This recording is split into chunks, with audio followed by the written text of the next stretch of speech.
Hello students, आप सभी का SR success towards channel में स्वागत है। हम पढ़ रहे हैं चैप्टर 7 पी ब्लॉक के तत्व।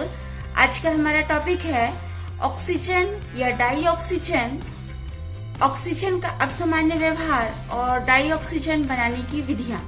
तो आज के टॉपिक को समझने के लिए और इसे इजी बनाने के लिए आप मैं सीमा मैम के साथ वीडियो के अंत तक बने रहिए, ताकि आज के टॉपिक को समझने में आपको आसानी हो।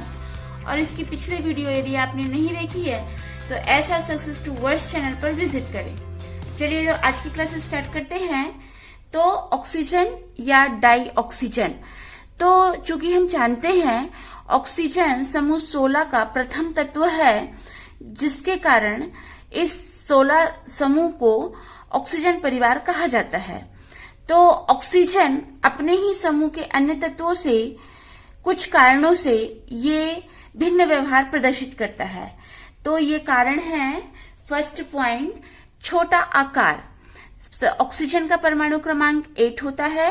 इसका इलेक्ट्रॉनिक विन्यास 1s2 2s2 2p4 जैसा हमको यहाँ पर चित्र में प्रदर्शित है कि केंद्र में नाभिक होता है। इसके प्रथम कक्ष में 2 इलेक्ट्रॉन और अंतिम कक्ष में 6 इलेक्ट्रॉन उपस्थित होते हैं। तो ये अपने समूह के अन्य तत्वों से इसका आकार सबसे छोटा होता है। क्यों? क्योंकि इस जैसे जैसे हम समूह में ऊपर से नीचे की ओर जाते हैं, यानी कि ऑक्सीजन, फिर सल्फर, फिर सेलेनियम, टेलुरियम, पोलोनियम, तो इसमें इनका परमाणु क्रमांक बढ़ता है और परमाणु क्रमांक बढ़ने के साथ साथ इनमें कक्षकों की संख्या भी बढ़ती है। सेकेंड, उच्च विद्युत ऋणात्मकता। ऑक्सीजन अपने समूह के अन्य तत्वों से उच्च विद्युत ऋणी होता है। थर्ड, पी पाई द्विबंधों के निर्माण की प्रवृत्ति। जो ऑक्सीजन होता है इसमें इसका आकार छोटा होने के कारण ये पी पाई द्विबंध का निर्माण करने की प्रवृत्ति रखता है। यहाँ पर जैसे हम देख रहे हैं, इसके बाह्यतम कोश में 6 इलेक्ट्रॉन होते हैं। अपना अष्टक पूर्ण करने के लिए यह 2 इलेक्ट्रॉनों का साझा करके ये डबल बॉन्ड का निर्माण करते हैं और आणविक ऑक्सीजन का निर्माण करते हैं। फोर्थ, डी कक्षकों की अनुपस्थिति। यहाँ जैसे हमको इलेक्ट्रॉनिक विन्यास प्रदर्शित है, यहाँ पर ऑक्सीजन के पास डी कक्षकों की अनुपस्थिति होती है। समूह 16 के अन्य तत्व और ऑक्सीजन में कुछ और अन्य भिन्नताएं भी पाई जाती है, तो हम इसको समझते हैं। फर्स्ट, सामान्यतः पर ऑक्सीजन गैस जबकि अन्य तत्व ठोस होते हैं। जैसे हम सामान्यतः पर देखते हैं वायुमंडल में ऑक्सीजन होती है, ये गैस फॉर्म में होती है, लेकिन जो अन्य तत्व होते हैं वो ठोस होते हैं। सेकेंड, ऑक्सीजन द्विपरमाणु अणु जबकि अन्य तत्व जटिल अणु, यानी कि जो ऑक्सीजन होता है ये द्विपरमाणु अणु O2 के रूप में रहता है, क्योंकि हम जैसा देख रहे हैं कि इसके बाह्यतम कोश में 6 इलेक्ट्रॉन होते हैं और ये 2 ऑक्सीजन परमाणु आपस में इलेक्ट्रॉनों का साझा करके ये आणविक ऑक्सीजन O2 का निर्माण करते हैं। लेकिन जो अन्य तत्व होते हैं ये सभी जटिल अणु होते हैं, जैसे कि ये सल्फर 8, सेलेनियम 8, टेलुरियम 8। थर्ड, समूह 16 के जो तत्व होते हैं इनके हाइड्राइड के बारे में बात करेंगे। तो समूह 16 के तत्वों के हाइड्राइड में जो H2O अणु है इसमें हाइड्रोजन बंध उपस्थित होता है, जिसके वजह से ऑक्सीजन द्रव अवस्था में होते हैं, लेकिन और अन्य तत्वों के हाइड्राइड गैस फॉर्म में होते हैं। फोर्थ, ऑक्सीजन अणु अनुचुंबकीय जबकि अन्य तत्व प्रतिचुंबकीय होते हैं, यानी कि जब ऑक्सीजन आणविक अणु O2 के रूप में रहता है तो ये अनुचुंबकीय रहता है, जबकि अन्य तत्व प्रतिचुंबकीय होते हैं। फिफ्थ, ऑक्सीजन की विद्युत ऋणात्मकता सर्वाधिक, यानी कि जो समूह 16 के और भी तत्व हैं उनसे ऑक्सीजन की विद्युत ऋणात्मकता सबसे अधिक होती है, जिससे ऑक्सीजन अपने समूह में -2 ऑक्सीकरण अवस्था प्रदर्शित करता है। जो सल्फर है ये कुछ यौगिकों में ही -2 ऑक्सीकरण अवस्था प्रदर्शित करता है, क्योंकि समूह 16 के जो अन्य तत्व होते हैं इसमें डी कक्षक उपस्थिति के कारण ये +2, +4, +6 ऑक्सीकरण अवस्था प्रदर्शित करता है।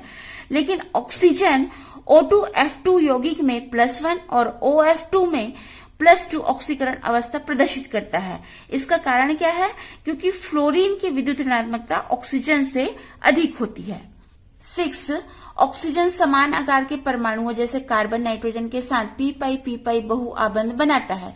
यानी कि जैसे कि ऑक्सीजन का परमाणु क्रमांक 8 जिसके लिए हम इलेक्ट्रॉनिक विन्यास 1s2 2s2 2p4 लिखते हैं, नाइट्रोजन का परमाणु क्रमांक 7 जिसके लिए हम इलेक्ट्रॉनिक विन्यास 1s2 2s2 2p3 लिखते हैं, और कार्बन का परमाणु क्रमांक 6 जिसके लिए हम इलेक्ट्रॉनिक विन्यास 1s2 2s2 2p2 लिखते हैं।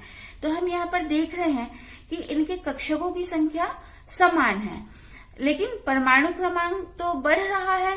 तो कक्षकों की संख्या समान होने के कारण ऑक्सीजन अपने ही समान आकार के परमाणुओं के साथ पी पाई बहुबंध बनाता है, लेकिन जो समूह 16 के अन्य तत्व हैं उनमें यह नहीं प्रदर्शित होता है। लेकिन समूह 16 के अन्य तत्व ये कार्बन नाइट्रोजन के साथ मिल करके इस प्रकार से पी पाई बहुआबंध नहीं बनाते हैं।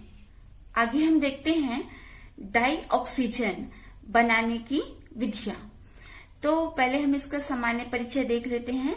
तो डाई ऑक्सीजन, तो इसमें ऑक्सीजन का संकेत O होता है और डाई ऑक्सीजन अणु का अणुसूत्र O2 होता है। जैसा कि हमने अभी यहाँ पर संरचना में समझे कि ऑक्सीजन के बाह्यतम कोश में 6 इलेक्ट्रॉन होते हैं, जो कि ये अपनी संयोजकता को पूरी करने के लिए 2 इलेक्ट्रॉनों का साझा करके ये O2 ऑक्सीजन यानी आणविक ऑक्सीजन बनाते हैं। इसका अणुभार 32 और इसमें ऑक्सीकरण अवस्था -2 से +2 प्रदर्शित करता है।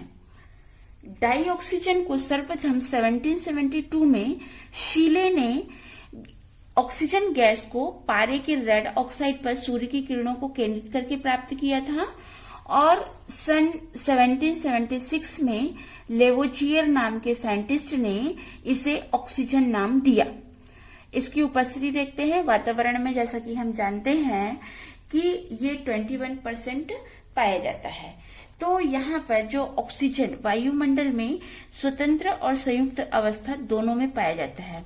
जैसे हम बिना ऑक्सीजन के जीवित नहीं रह सकते हैं, सभी जीवधारियों के लिए आवश्यक तत्व है।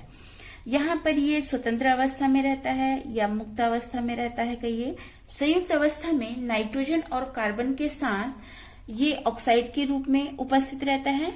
हमारे शरीर में ऑक्सीजन लगभग 20% उपस्थित होता है। इसके अलावा ये विभिन्न प्रकार के ऑक्साइड, कार्बोनेट, सल्फाइड आदि लवण के रूप में पृथ्वी में उपस्थित होता है। आगे हम देखते हैं डाई ऑक्सीजन बनाने की विधियां। फर्स्ट, धातु ऑक्साइड के तापीय अपघटन से। कुछ भारी धातु जैसे लेड, सिल्वर, मरकरी, इनके ऑक्साइड को जब हाई टेम्परेचर पर गर्म करते हैं तो ऑक्सीजन प्राप्त होती है। जैसे हमको यहाँ पर समीकरण प्रदर्शित है, मरकरी ऑक्साइड को जब हाई टेम्परेचर पर गर्म किया जाता है तो ऑक्सीजन मिलता है। इसी प्रकार से Pb3O4 जिसे लाल लेड कहते हैं, इसको गर्म किया जाता है तो ऑक्सीजन प्राप्त होती है। सेकंड, ऑक्सीजन युक्त यौगिक को गर्म करके, यानी कि जिन यौगिकों में ऑक्सीजन की मात्रा बहुत अधिक होती है, इन्हें गर्म करके ऑक्सीजन प्राप्त कर सकते हैं। तो जैसे हमको समीकरण प्रदर्शित है, पोटेशियम परमैंगनेट को जब गर्म किया जाता है तो यहाँ पर पोटेशियम मैग्नेट बनता है, जिससे और ऑक्सीजन गैस का निर्माण होता है। पोटेशियम नाइट्रेट को गर्म करने पर पोटेशियम नाइट्राइड बनता है और ऑक्सीजन गैस का निर्माण होता है। यहाँ पर इन्हें बहुत अधिक टेम्परेचर पर गर्म किया जाता है। इसी प्रकार से पोटेशियम क्लोराइड को उच्च तापक्रम पर गर्म करने पर भी ऑक्सीजन गैस प्राप्त होती है। तो हम यहाँ पर थर्ड पॉइंट देखते हैं, प्रयोगशाला विधि। तो प्रयोगशाला विधि में पोटेशियम क्लोराइड का उपयोग किया जाता है। पोटेशियम क्लोराइड को मैग्नीज डाइऑक्साइड उत्प्रेरक की उपस्थिति में 420 केल्विन ताप पर गर्म करने पर ऑक्सीजन गैस प्राप्त होती है। ऑक्सीजन बनाने की प्रयोगशाला विधि में बोरोसिल ग्लास की टेस्ट ट्यूब ली जाती है, जिसमें 4:1 में पोटेशियम क्लोराइड और मैग्नीज डाइऑक्साइड को लिया जाता है और इसे बहुत तेजी से गर्म किया जाता है। तो जब इसको गर्म करते हैं तो इसका टेम्परेचर 420 केल्विन होता है। चूंकि यहाँ पर मैग्नीज डाइऑक्साइड उत्प्रेरक के रूप में रखा जाता है, तो ये उत्प्रेरक की उपस्थिति में यह तेजी से अभिक्रिया करके ऑक्सीजन गैस बनाती है। जैसा चित्र में प्रदर्शित है, जल के पात्र में जल को विस्थापित करके ऑक्सीजन गैस ये गैस जार में ऊपर की तरफ एकत्रित होते जाती है। इस तरीके से ऑक्सीजन गैस का निर्माण हो जाता है। जब उत्प्रेरक मैग्नीज डाइऑक्साइड यदि उपस्थित नहीं होता है तो अभिक्रिया 670 से 720 केल्विन टेम्परेचर पर संपन्न होती है। लेकिन जब मैग्नीज डाइऑक्साइड उत्प्रेरक उपस्थित होता है तो पोटेशियम क्लोराइड का अपघटन 420 केल्विन पर होता है और ऑक्सीजन का निर्माण होता है। इस प्रकार प्रयोगशाला में पोटेशियम क्लोराइड और मैग्नीज डाइऑक्साइड उत्प्रेरक की उपस्थिति में 420 केल्विन टेम्परेचर पर इसको गर्म करके ऑक्सीजन गैस प्राप्त की जाती है। फोर्थ, सोडियम परऑक्साइड पर जल की क्रिया। जैसा हमको यहाँ समीकरण प्रदर्शित है, सोडियम परऑक्साइड की जल से अभिक्रिया होने से ऑक्सीजन गैस प्राप्त होती है। इसमें जैसा हमको सोडियम परऑक्साइड से ऑक्सीजन बनाने की विधि के चित्र प्रदर्शित है, इसमें ये समतल सतह युक्त एक फ्लास्क लिया जाता है जिसमें एक निकास नली लगी होती है और एक ड्रॉपिंग फनल लगा होता है। इस ड्रॉपिंग फनल से जल को बूंद बूंद करके गिराया जाता है और यहाँ पर जो ये फ्लास्क है इसमें सोडियम परऑक्साइड लिया जाता है। तो सोडियम परऑक्साइड की जब जल से अभिक्रिया होती है तो ऑक्सीजन गैस का निर्माण होता है। यहाँ जो जल का पात्र होता है इसमें ऑक्सीजन गैस को एकत्रित कर ली जाती है। इस प्रकार से सोडियम परऑक्साइड की जल से अभिक्रिया करवा करके ऑक्सीजन गैस प्राप्त कर ली जाती है। आगे हम देखते हैं व्यापारिक विधि। व्यापारिक विधि में दो विधियों का प्रयोग किया जाता है। फर्स्ट, जल के विद्युत अपघटन से, जैसा हमको यहाँ पर समीकरण प्रदर्शित है, जो जल होता है जल में अम्ल और क्षार की कुछ मात्रा डाल करके विद्युत अपघटन किया जाता है जिससे यह अपने अवयव हाइड्रोजन और ऑक्सीजन में अपघटित हो जाता है। यहाँ पर जो विद्युत अपघटन की प्रक्रिया होती है उसमें ऑक्सीजन एनोड पर प्राप्त होता है और कैथोड पर हाइड्रोजन मुक्त होती है। सेकेंड व्यापारिक विधि है द्रव वायु से या लिंडे प्रक्रम। लिंडे प्रक्रम को हमने नाइट्रोजन बनाने की विधियों में पढ़ा था। यदि आपने वह वीडियो नहीं देखी है तो नाइट्रोजन बनाने की विधि SR success towards channel पर विजिट करें। द्रव वायु से यानी कि इस विधि में सबसे पहले जो वातावरणीय वायु होती है इससे कार्बन डाइऑक्साइड और जल वाष्प को हटा लेते हैं और वायु को द्रवीकरण द्वारा द्रव में परिवर्तित कर लेते हैं और इसका प्रभाजी आश्वन किया जाता है। जब द्रव में परिवर्तित हो जाता है इसके बाद इसका प्रभाजी आश्वन करते हैं जिससे नाइट्रोजन का क्वथनांक कम होने के कारण, यानी कि इसका नाइट्रोजन का क्वथनांक 77 केल्विन होने के कारण ये पहले आश्वित हो जाता है और ऑक्सीजन शेष रह जाता है, तो जिससे हमें शुद्ध ऑक्सीजन प्राप्त हो जाता है। इस प्रकार लिंडे प्रक्रम में वातावरणीय वायु से कार्बन डाइऑक्साइड और जल वाष्प को पृथक कर लिया जाता है। फिर नाइट्रोजन और ऑक्सीजन शेष बचता है जिसमें नाइट्रोजन का प्रभाजी आश्वन हो जाता है, ये कम क्वथनांक पर आश्वित हो जाती है और ऑक्सीजन शेष बच जाता है और ऑक्सीजन गैस प्राप्त हो जाती है। आज हमने ऑक्सीजन के अपसामान्य व्यवहार और डाई ऑक्सीजन बनाने की विधियों को समझे। तो आई होप कि आपको आज का वीडियो समझ में आया होगा। तो आपको वीडियो समझ में आए तो लाइक कीजिए, शेयर कीजिए और सब्सक्राइब कीजिए। बेल आइकन को दबाइए ताकि वीडियो की नोटिफिकेशन आपको सबसे पहले मिले। आगे की वीडियो में हम डाई ऑक्सीजन के भौतिक गुण, रासायनिक गुण और उसके उपयोग को समझेंगे।